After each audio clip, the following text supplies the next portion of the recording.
Un truc pointu, là. Soit on meurt en héros, soit on vit assez longtemps pour se voir endosser la peau du méchant. Pour ce genre de choses, il existe des hommes comme moi. Il t'arrive de saigner. Vous pouvez respirer, vous pouvez cligner des yeux, vous pouvez pleurer. Ah, m'a ramené le conduit, celle-là. Maintenant que j'ai votre attention, Accroche-toi, petit. Salut à tous, c'est Fab et Desgarmat sur ma chaîne et aujourd'hui on parle de série télé un peu particulier. Où est-ce qu'on peut la regarder? En tout cas en France, on peut la regarder avec le nouveau dispositif de M6, oui, donc streaming, disponible sur vos box internet, la plupart, par rapport au replay. Donc en gros, maintenant M6 se contente plus à faire du replay, donc il y a du replay, donc vos programmes M6, W9 que vous aimez, mais aussi il y a du streaming, donc quelque chose qui n'est pas forcément passé sur les chaînes, mais qui est disponible, donc... Et là, en plus, ils arrivent à décortiquer certaines séries, et en gros, ils se sont lancés, notamment avec la série Zorro. Zorro, série sortie sur Amazon Prime, mais pas en France. Donc plusieurs Amazon, même qu'on sait qu'Amazon a acquis des droits de Zorro, notamment pour une série à live action, que ce soit le Zorro espagnol, le Prime espagnol, pardon, oui, mais nous en France, on n'y a pas eu le droit. Le pourquoi du comment, je ne sais pas, mais on a bien eu, avec une VF en plus, sur M6. Allez savoir, allez savoir. Du coup, je vais raconter le synopsis, de quoi parle cette série de 10 épisodes, ce que je retiens, ce que j'ai aimé, moins aimé, sans spoiler, avec une petite conclusion.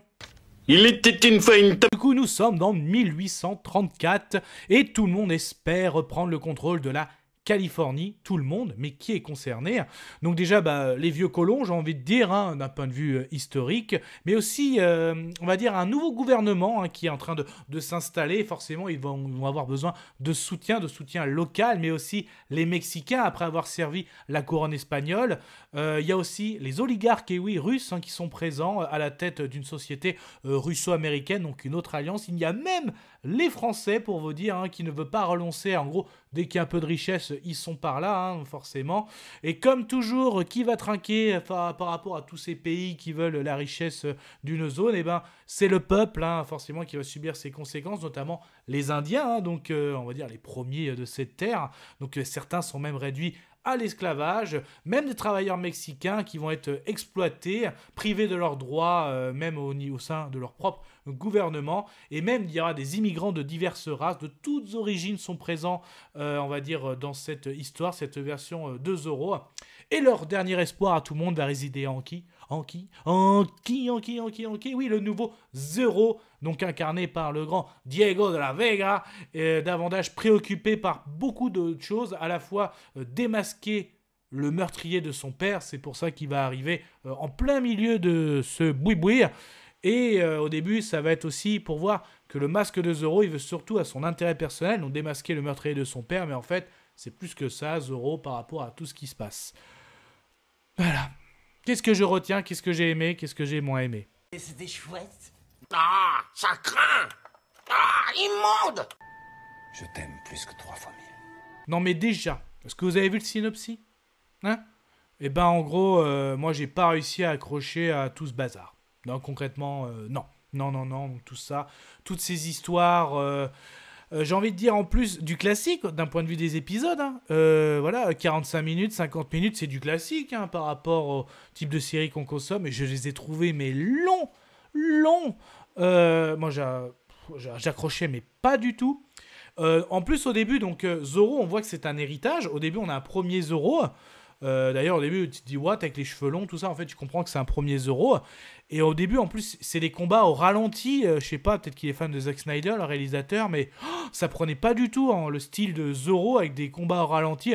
Heureusement ce n'est que les premiers épisodes, on va dire que la version de ce Zorro là. Donc après notre Diego de la Vega, lui avec sa formation militaire, c'est mieux mais c'est pas ouf. Je retiens aucun combat de ces 10 épisodes. Non, franchement, ce que j'aime aussi, c'est comment Zorro arrive à désarmer très très vite, à prendre le dessus, même si, on va dire, il n'y a pas le pied d'égalité dans les combats.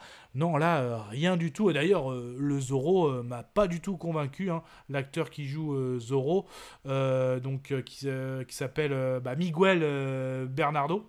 Donc non, Bernardo, c'est bien, il est bien présent aussi, mais Mais en gros, non, lui m'a pas du tout convaincu. Hein. En plus, bon, il est tout jeune, hein, il a moins de 30 ans, 27 ans, il me semble. Là, il fait vraiment très très jeuneau Zorro. Après, ils ont voulu peut-être le montrer aussi une sorte comme d'un western. Mais pareil, j'ai pas trop accroché à ça. Même sur la fin, tu vois, on arrive que Zorro a fait sa mission dans cet endroit de la Californie. Et là, il va arriver dans un New York un petit peu. Et les images sont immondes, je trouve. Donc, non, je trouve que beaucoup du mal. Après, on voit que, ouais, le Zorro, l'héritage, le masque. Mais non, moi, j'ai pas du tout accroché à ça. Donc, je sais pas, en gros, le pourquoi. Je pense pas que c'est la raison pourquoi on l'a pas eu sur Prime France. Et que M6 s'est dit, bon, il y a moyen, on la prend, on la récupère, peut-être qu'elle va nous donner des vues, hein, parce qu'évidemment, vous allez me dire, mais comment M6 va se faire de l'argent avec du streaming gratuit? Bah, c'est avec les pubs, bah oui, vous allez voir qu'il y a des pubs à chaque épisode, hein, quand vous allez lancer les épisodes, c'est comme ça. Donc, non, pour moi, je m'attendais à mieux, et aussi, surtout, bah, le pourquoi du comment on l'a pas eu, vu que Prime avait pris les droits, mais non. Quand même assez déçu. J'ai pas accroché à l'histoire, j'ai pas accroché aux Zorro, j'ai pas accroché au combat. Voilà, donc conclusion. Je vais conclure. Conclusion de la série Zorro, donc première saison, série espagnole. Moi concrètement, pas convaincu par le Zorro tout court, la série tout court, les combats, pas ouf, l'histoire, tout ça, ces conflits. J'étais content que ça se termine et encore, j'ai subi aussi tous les épisodes, je les ai trouvés longs et pourtant ils sont assez classique, hein, du 45-50 minutes, 10 épisodes, hein, franchement, j'ai subi cette série. Donc, et la saison 2, c'est annoncé comme ça, et bah, c'est pas hypant du tout, j'attends davantage la version française que va nous présenter avec Jean Dujardin. Mon avis sonore, bah mort, ce sera un... Par-dessus la troisième corde. Ça, c'est que mon avis, faites votre propre avis. À vous de juger.